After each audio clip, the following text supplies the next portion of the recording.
there's all this drama around it has to look a certain way, it has to feel a certain way. And I think this is so much social conditioning. So for me, it's really big about how do we determine what's important to us? How do we determine our values? And then how do we say no to everything else?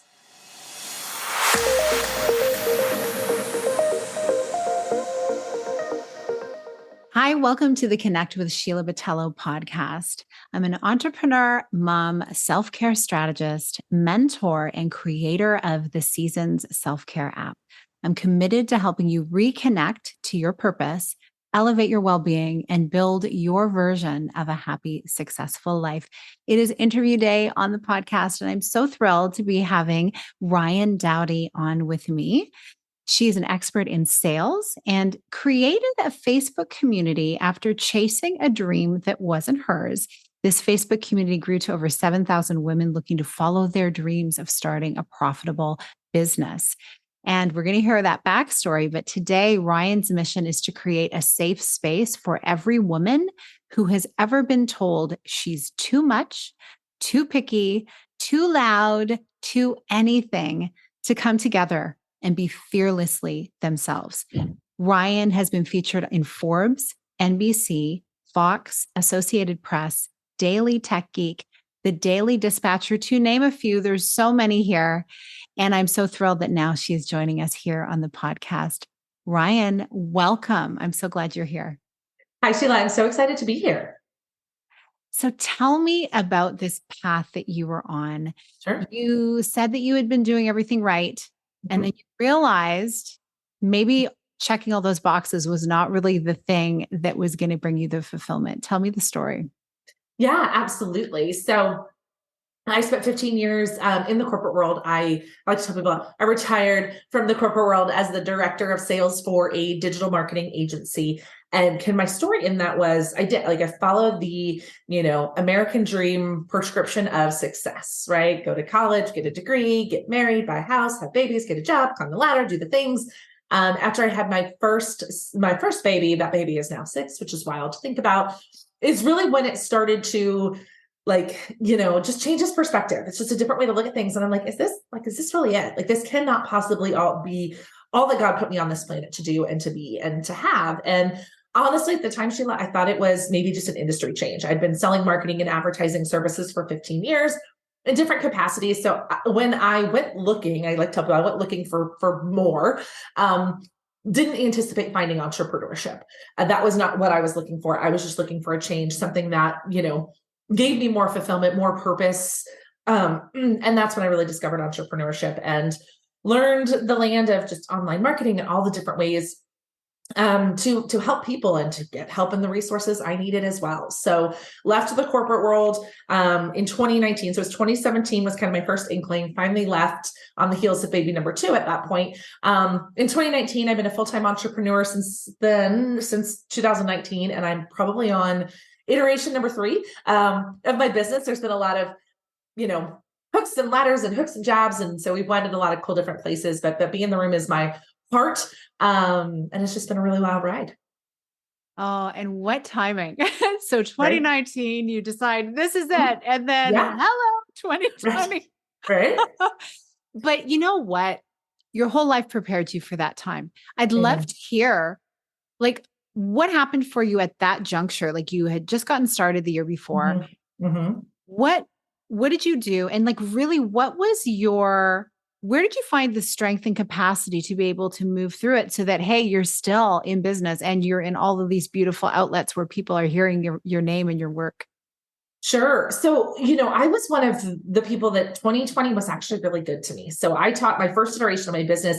I taught sales to new entrepreneurs. I like to tell people it was before the Great Resignation had a name. And there were all these women who were in this similar situation, something more, and a lot of just hugely talented women doing really amazing things, but didn't really have the sales skills of how to actually make that business grow. So sometimes I almost hate to admit it, it's almost like a little bit of survivor's guilt, right? But for me, it was so powerful because everybody that had slept on starting a business and were doubting themselves and, my safe, secure job, we all realized that nothing is safe and secure, right? So there were droves of people who either lost their jobs, had exponentially more time because they were working from home, finally left that job that they hated because they realized life was too short. So there was so much that happened in that year. And my business was set up really well to support that. And on top of that, we lost childcare and my husband wound up quitting his job to stay home with our kids. And so that like our life was really kind of cool at that point, right? My business was exploding. My husband was home with my kids. Like we all got to spend all this time together in a way that I never thought would ever happen for me as a working mom. I was always going to be a working mom. I was always the breadwinner in my family. So we got time. I mean, it was a lot. Don't get me wrong. Like being trapped in my home for a year wasn't my favorite, but I don't have the negative connotation with that time frame as so many people do. For us, it was very good to us. It was good for us as a family. It was really great for my business. I met some of the most amazing, incredible, smart, brilliant people. I wrote a book, which is how I wound up in all of those media outlets. So that's like, for me, it was actually a really big growth point. So tell me now, some of the people that you worked with, like these incredible humans who decided life's too short. I want to do something different. Or they had to pivot. They were forced to, and they decided to become a victor over the circumstances. Tell me, like, what's a favorite story that pops into your mind? I'm sure you've got many, but of someone who you led along this path and guided into a place of empowerment. Yeah. So one of my very favorite stories, was a client of mine. When she came to me, she was doing social media management for salons and spas, which, as you can imagine, in 2020, that didn't go well, right? Yeah. So all of her clients canceled. So she went from she's grossly undercharging, and there was a lot of other things wrong there. But she, the industry that she was supporting went away overnight. And in working with her and just building a really great relationship with her, we're still good friends to this day. I'm a client of hers. She's a client of mine in different capacities. I mean, her business exploded. Last year, I think she did over $400,000 in revenue. She runs a successful Facebook ads agency. She has a certification program for ads managers. And so she had just a really cool transformation, but what was so amazing about my relationship with her and her, how I think she was so successful is it's almost that point of desperation, Sheila, where you're like, I will do anything you tell me to do. Like, I am so terrified. She was at the time a single mom, 2 small kids. Like, I'll do anything you tell me to do. I just need this to work. I just need this to work. I just need this to work. Right.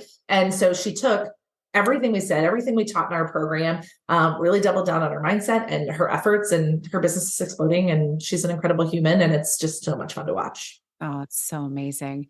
So I would love to hear, obviously your whole business is based around community. You're passionate about community. I'm passionate about community. Yes. I'm in different communities. I have a community or two. And I would love to know, because it is interesting being in my 50th year. I've seen communities have been approached differently by women over the years, right? Sure. So what do you feel like women are typically missing when it comes to community in your experience? The thing that I was hearing over and over again that really led me to this was we're missing, I don't know if it was missing, Sheila, or what they were running into was a lot of gatekeeping and parameters, right? Like, we're so good as women to be like, we support other women as long as you meet this criteria, right? There's one particular, women's organization who is, got $1 billion valuation and all sorts of craziness, but they, they're on their website, it literally says we're building a new table, but there's still rules to how you get a seat at that table. And it's not just the money, right? Like, there's always the barrier of you have to be able to afford to be there. And that's a different conversation. But, you got to have X number of years experience in this title and work for this size company and have these achievements. And that's lovely. And that's fine. And I'm not, it all has a time and a place. But what compelled me to build my community was I was looking for a psychographic and not a demographic, right? So I think the challenge that so many women were finding so I launched my community end of 21, beginning of 22, like they were all kind of looking up, the world was opening up. We look up and we're like, where am I and who am I? Right. the places that I hung out before 2020, the people I spent time with, they're no longer my people. We work primarily with successful women. And, as their businesses exploded or their careers exploded and they used those 2 years to really elevate themselves, a lot of other people didn't. And they found themselves feeling really alone and isolated. But then, I don't fit into that because I don't make $1 million, or I don't fit into that because I make over the dollar amount, but I don't work in that industry, or I have a job and I'm not an entrepreneur, or, and on and on and on and on and on, right? I don't have that type of business, so I don't belong there. And so for me, I was like, we're not going to gatekeep based on any of those things. We're going to create a space where, like I said, it's a psychographic, it's a desire to be the best version of yourselves every single day and continue to surround yourself with people who feel that same way. And when we do that, it doesn't matter whether you have a 40 years of corporate experience and just started a business last week, or just took 10 years of experience and then pivoted into a new industry and a career, or decided to semi-retire and sell real estate part-time. You still want to have conversations with smart people. But, so many communities, if your circumstance doesn't fit the box, you don't get in. Oh, yes. And it's so interesting that you mentioned that, because of course, I know that these different communities exist. There's such a variety of them. And the ones that I found myself in are the ones that really, I guess, have a psychographic type of approach. And so I love that so much, because I feel like it's almost like, say you've been in business for a long time and then there's people up and coming. Like, it's really fun to kind of reach back and say, hey, come, here's what I've learned. And then also to be like looking ahead to the people who've been around the block, longer than you, and say, oh, what am I missing? Or I know things are different now and they operated differently when you were building your business, but what have you learned? Like, there's so much wisdom to be gleaned. It's not like, okay, no, this is the sweet spot, and once you pass through it, no. I really feel like once we hit midlife, it becomes this beautiful treasure chest of goodness, because we get to share so much with each other, right? And so I love that you don't have barriers to that. And I understand there is a time and a place, absolutely, for certain communities to be able to have a certain outcome, right? We have to have our parameters. And I'm sure you probably still have like meeting rules and kind of, how to show up. Yes. But I mean, it is so neat to have this type of environment. And I would love to hear, like you mentioned, boundaries. So let's talk about that. Actually, you mentioned that, it's okay to want to set more boundaries. And I'm always open to the conversation of helping people get there too, because we sometimes feel like many women in all the different roles can feel like they are being pulled in many different directions. So talk to me about women and boundaries, please. Yeah, absolutely. And so I think, the pandemic was such an interesting experience with boundaries, because there became no boundaries, right? We were living, we were working, it was all the things. There was nowhere to go. It wasn't like, I got to check out, I'm going to check out and go do something else. You're like, well, I've watched, I'm totally caught up on Grey's Anatomy. I guess I'll just work some more, right? Or our children were home. So there was no, space in that. And so I found, and again, my kids are little, so maybe the pandemic was just timing of life experience for me. So I'm not saying the pandemic created this specifically, but what I continue to see in smart, successful women, high achievers, our boundaries are the biggest issue, right? They're like, literally, it's so funny. I wrote it down. A woman said this on one of our calls the other day. She was like, I am tired of being the president of everything. I am the president of everything, right? Like, I've got to figure out the kids, and I've got to figure out this, and I've got to figure out that. And so the conversation was around, how do I set more boundaries? And she does an excellent job with boundaries. It was actually with her mother-in-law, but that's not the point of the story. The point of the story is, that was what I mean about boundaries, is there's all these women who are killing it and they're drowning because they're terrified to say no, right? They're like, well, we got that email that we got to volunteer at so-and-so and so at the kid's school. And it's like, but no, you don't, right? You do not have to do that. It's like, I have to cook dinner every night. Like, no, you don't. Like, you could totally feed your kids sandwiches every night if you wanted to. Like, there's all this drama around, it has to look a certain way, it has to feel a certain way. And I think this is so much social conditioning. So for me, it's really big about, how do we determine what's important to us? How do we determine our values? And then how do we say no to everything else gracefully, kindly, right? Like, we're not telling people to go fly a kite, right? Like, we are kindly saying, I'm sorry, that's not going to work for me. If you don't want to work past 4 o'clock, then somebody says the only time I'm available to meet is at 5 p.m. It's okay to say, oh, what a bummer. I think maybe our timing isn't right. We're going to have to connect again later. Right. But like being okay with honoring yourself. So to me, boundaries are almost as much about, the rules, if you will, but like they're really the code that you live by that allow you to live your values, that allow you to be that best version of yourself. Because I'm not the best version of myself if I'm pissed off because I took a call at a time that I didn't want to take a call for the sake of taking the call, or because I took on a project that I didn't really want to take on, but I felt bad because it was a referral from a friend. And now I'm pissed off that I'm working on this project. Like nobody wins when we don't keep those boundaries. So for me, it's like the professional boundaries of like, this is how I work. This is why I work. This is how it looks. And I do it because I prioritize me. I prioritize my family. I prioritize my values. It has nothing to do with not liking you, not loving you, not wanting to support you. This is for me and for my family, for my values and what I need. And that's really kind of a lot of the conversations we have and be in the room. And a lot of things I'm passionate about is like, no, I used to say this all the time when I was teaching sales, like, no is a complete sentence and a totally acceptable answer. Mm-hmm. It truly is. And it's something that I feel like some of the women in my midst who are, they're up and coming, they're younger and they have more of an empowerment to do that. I think it's starting to be more modeled for them. And I love it so much because it took me a while to get there. Amen. And, honestly, sometimes it still rears its head, this whole idea of sometimes, can I really uphold this boundary? Right. But boundaries, I believe they're the foundation of self-care because my work in self-care and helping women to really settle into it and really allow it to guide them in their life is to put the boundary up first. And then the rest of your life will have to find its way around it. Because when you do that, you are showing up in a more powerful way. Everybody wins. Nobody wins when mama's not happy, Right. When the woman in the house is not happy, the women in the boardroom is not happy, people are going to suffer. So we want to make sure that we are doing that. So thank you for sharing that. And I would love to hear, this podcast is so much about living the life of more. And that's really what attracted to me to want to have you on, is because I see that is so much embedded in your work. So talk to me about being okay with wanting more. Like, why do we struggle with that? And how can it look? That's such a good question. And I literally was having this conversation with one of our community directors earlier. This is like, is this a woman thing specifically where we almost feel guilty for having more because we have so much, right?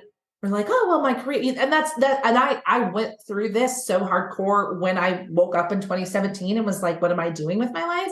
It was like this internal battle of, why can't you just be happy? Right? Like, you have a good job, you got a good spouse. We just built our, a beautiful home. I just had a baby, like my life was so good. And I'm over here like, I just don't think this is for me. And if I'm honest with you, Sheila, I wasn't very nice to myself about it. Right? Like there was a lot of, that's why I say like the seed was planted in 2017, took me 2 years to finally leave.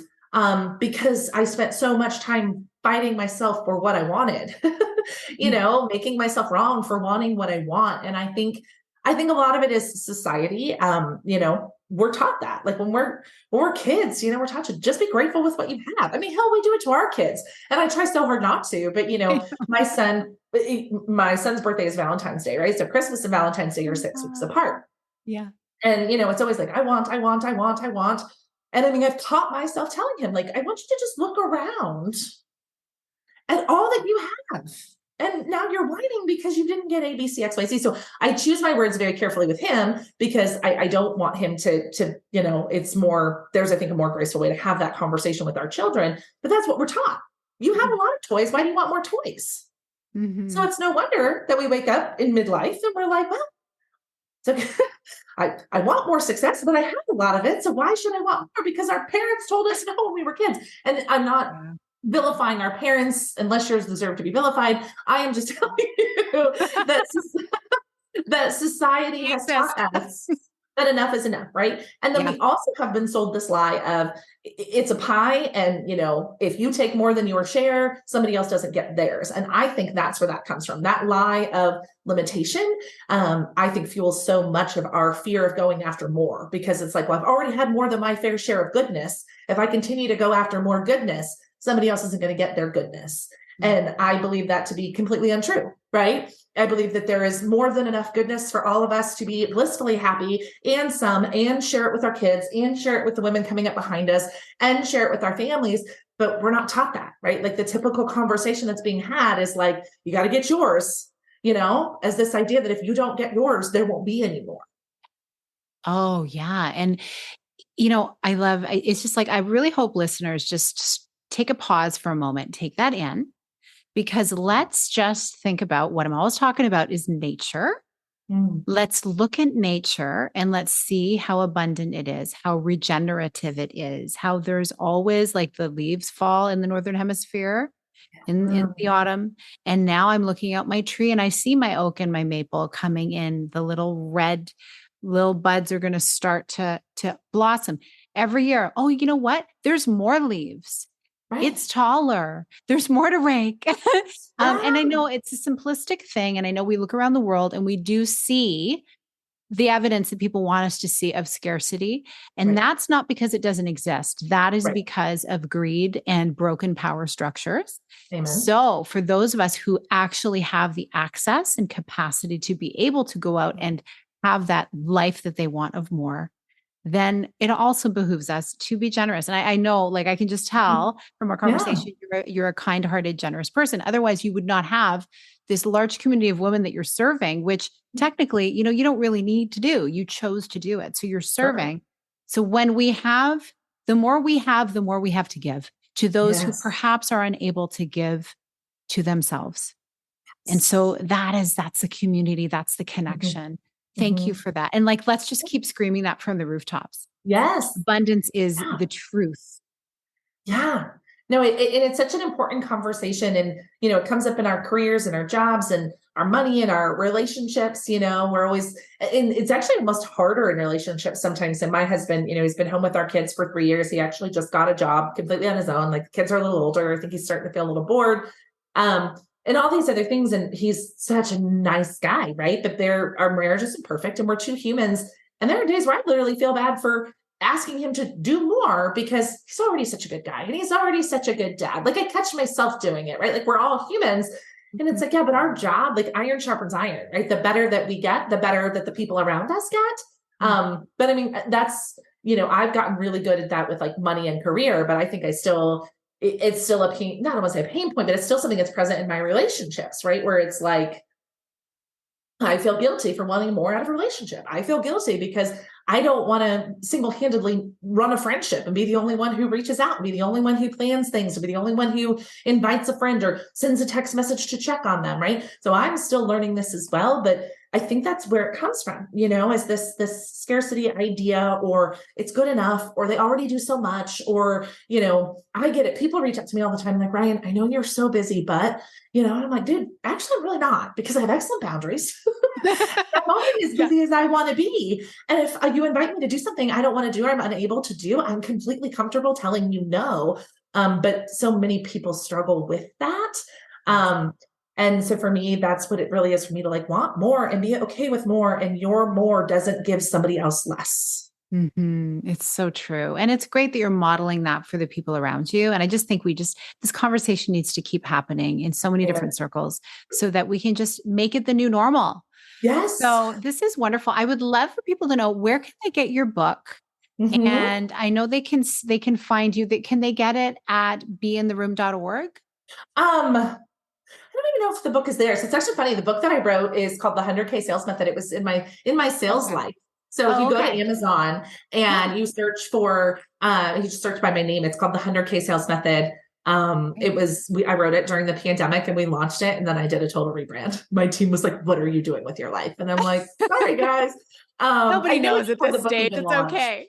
It was an incredible experience, and the book is good. It's just not a brand that I have anymore. So it's not like actively linked, but if you go to Amazon and search for the 100K sales method, the Kindle and print edition is there. Beintheroom.org is our website.